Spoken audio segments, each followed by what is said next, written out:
This is Lesson 4-6A from the Algebra Readiness textbook. For today's lesson, you will want to have a sharpened pencil and your notes packet open. Our learning target today is to classify numbers and identify when a calculator truncates numbers. Biologists classify animals based on shared characteristics. For example, the cardinal is an animal, a vertebrate, a bird, and a passerine. Just like scientists classify animals, mathematicians classify their numbers. Instead of vertebrates and invertebrates, meaning backbones or not a backbone, mathematicians have rational numbers and irrational numbers. So in the same way that scientists classify animals based on one criteria, like having a backbone or not, mathematicians classify numbers based on one criteria. Does it have a fraction form or not? So, a rational number. Please write this definition in your vocabulary. A rational number has a fraction form. An irrational number doesn't have a fraction form because non-terminating and non-repeating decimals cannot be written as fractions. You're going to probably have to pause the video to get all of that written down, but all of that is very important to write. An example of rational numbers would be 1/2. That's a fraction already, so that one's easy. And any number that can be converted into a fraction, like, you know that 3/10 repeating is equal to 1/3. So 0 and 3/10 repeating is rational. And so are terminating decimals. Also, whole numbers, like the number 9. Because 9 can be written as a fraction, 9/1. Also 0. Because any number, 0 over any number, like 0/1, 0/5, that's a fraction, isn't it? But still equals 0. Also, negative numbers.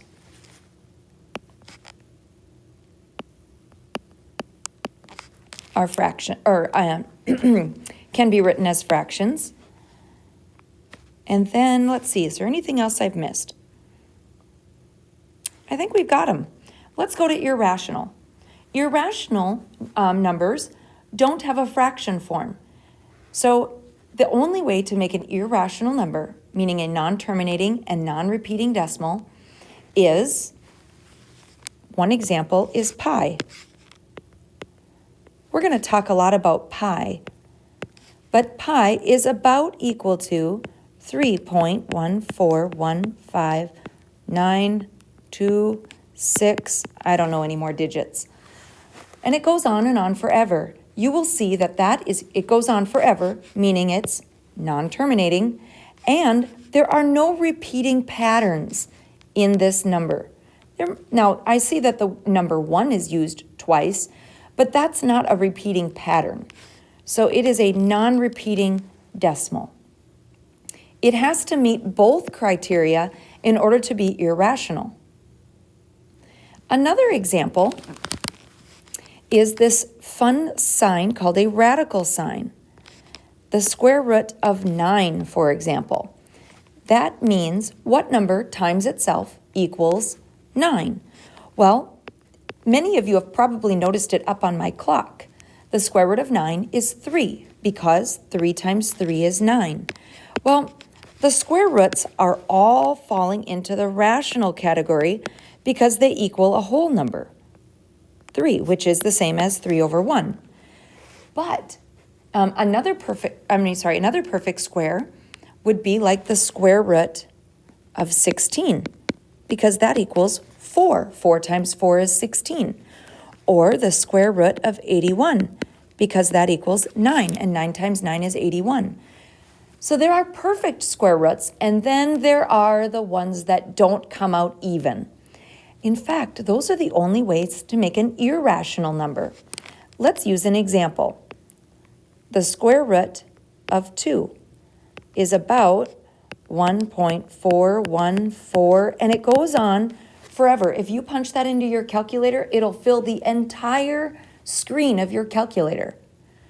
And it will not have a repeating pattern. And it would fill up even further into infinity number of digits. So, the square root of 2, the square root of 17, the square root of 5, any square root that does not have a number times itself that equals it. Now remember, it's not a number times 2, it's a number times itself. Square root of 8. So I just like to say the square root of a non-perfect square.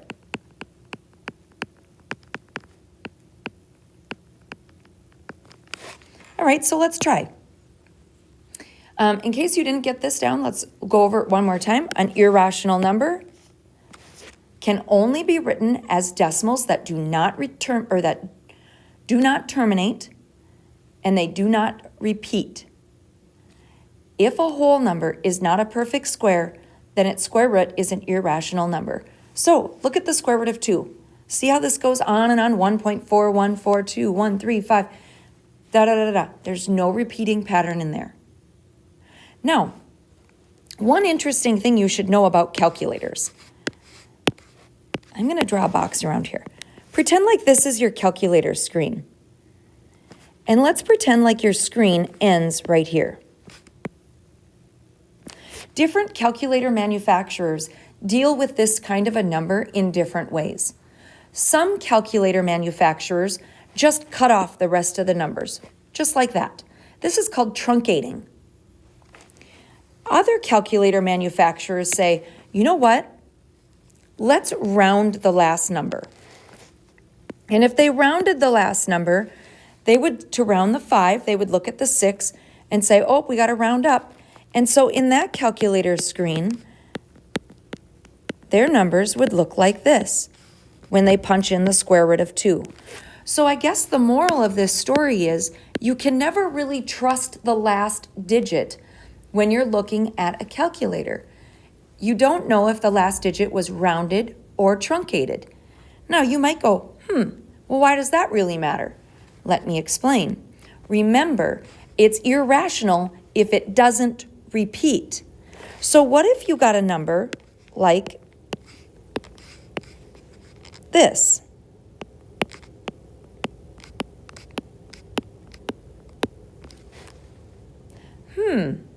In this case, the calculator screen shows a 7 as the last digit, but all of the other numbers repeat.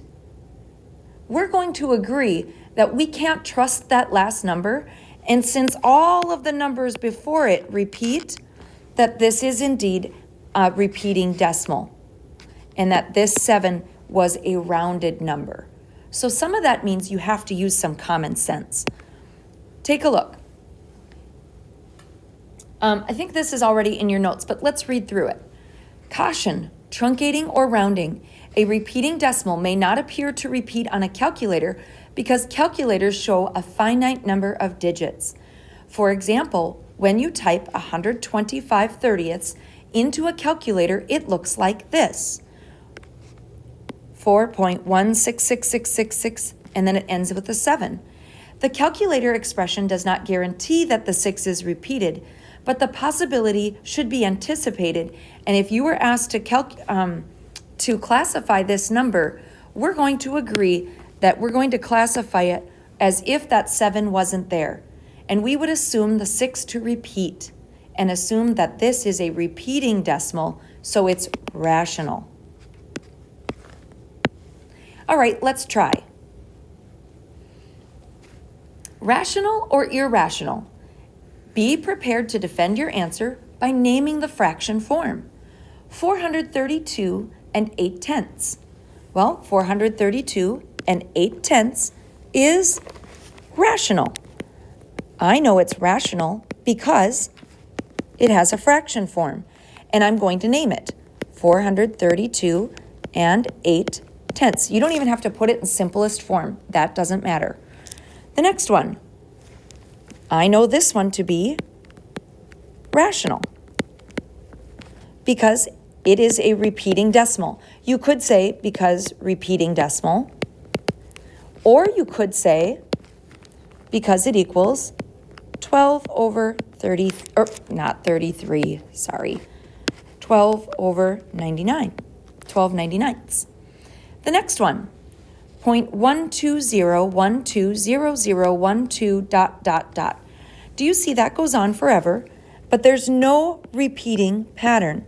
That makes this one irrational.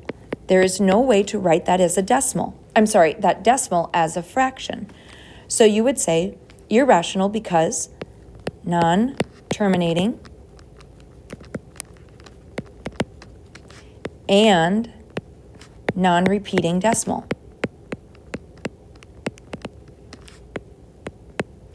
Can't be written as a fraction.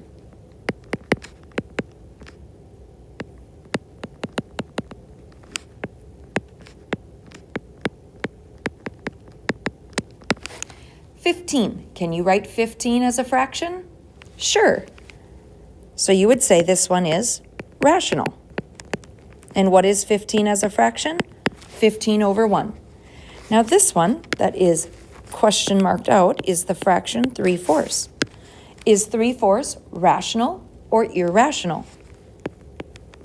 Well, anything that can be written as a fraction is rational because it's a fraction. All right, the next one. This is another part of your notes. The set of real numbers consists of a set of rational numbers and the set of irrational numbers. So it kind of looks like this. Comparing it to science, you might say animals, and then over here you would say vertebrae, and over here you would say invertebrate.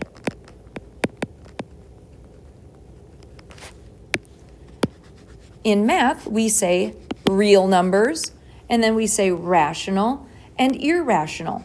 Now, animals had subcategories also. They had a genus, kingdom, phylum, class, species, etc. I don't know, it's been a lot of years, something like that. Well, rational numbers have integers are rational numbers, meaning negative, positive, and negative whole numbers. Whole numbers, meaning 0, 1, 2, 3, 4, 5, 6, 7. And then there's natural numbers, which are like counting numbers that just start at 1, 2, 3, 4, 5, whole numbers. Now, rational or other numbers that don't fit into integers, whole numbers, and natural numbers are fractions, decimals, terminating decimals, perfect squares, and even improper fractions are all rational. Now look over on the irrational side. Do you see these numbers cannot be written as fractions?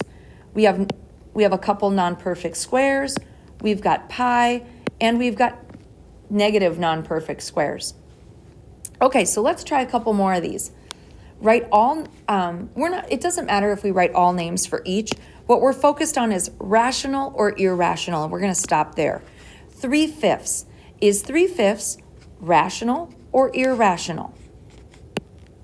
This is a ratio or a fraction, so it is rational. This is in your notes, so make sure you've got it written down.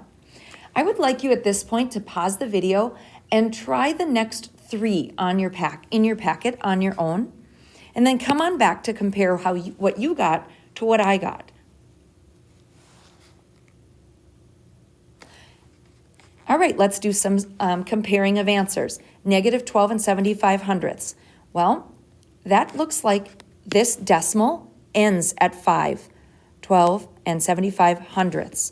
That means that I could write this as -12 and 75 over 100th.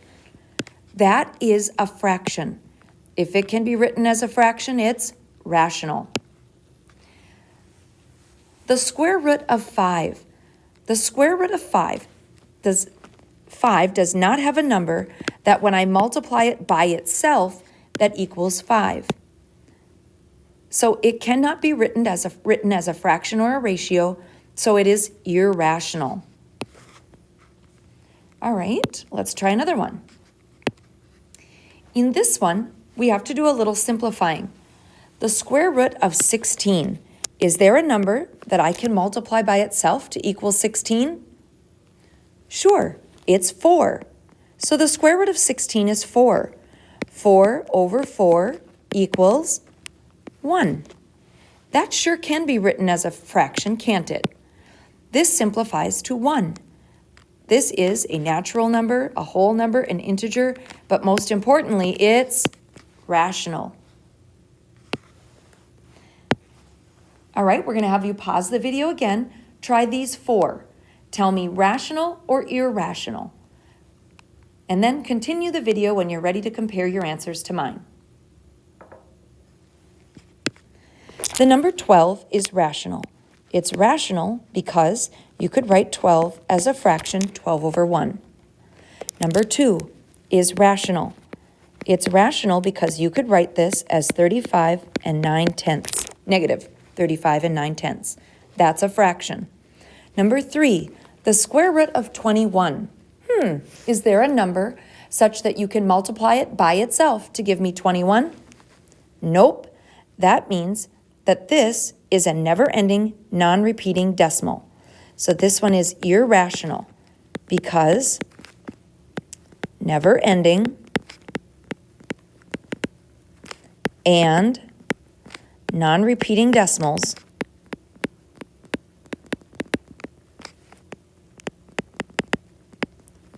can't be written as a fraction.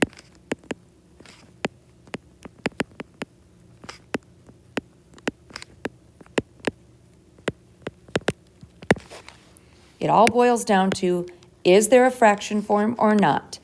0 over 3. Some of you have heard the little saying, a 0 on the top, let the bottom drop.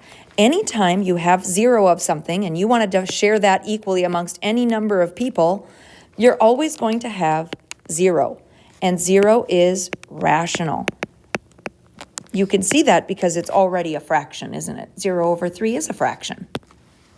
All right, pause the video and try these 4. Then come on back to compare your answers to mine.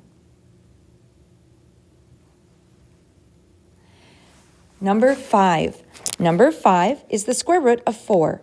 Is there a number, when I multiply it by itself, it equals 4? Sure.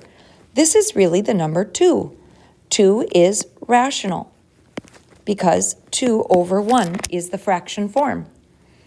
Number 6.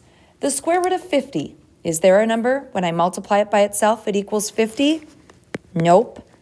Irrational. Because this would end up being a never-ending and non-repeating decimal.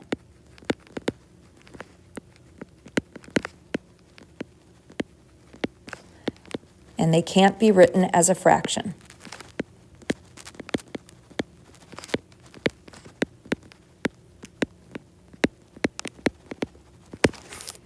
All right, the next one, pi. Well, pi is irrational. Do you know that they have a whole standard designated to, in the state of Minnesota, designated to 7th grade students will know that pi is an irrational number? That seems like an easy standard to know, isn't it? And then the last one, this is where they get you. They say, oh, 3.14.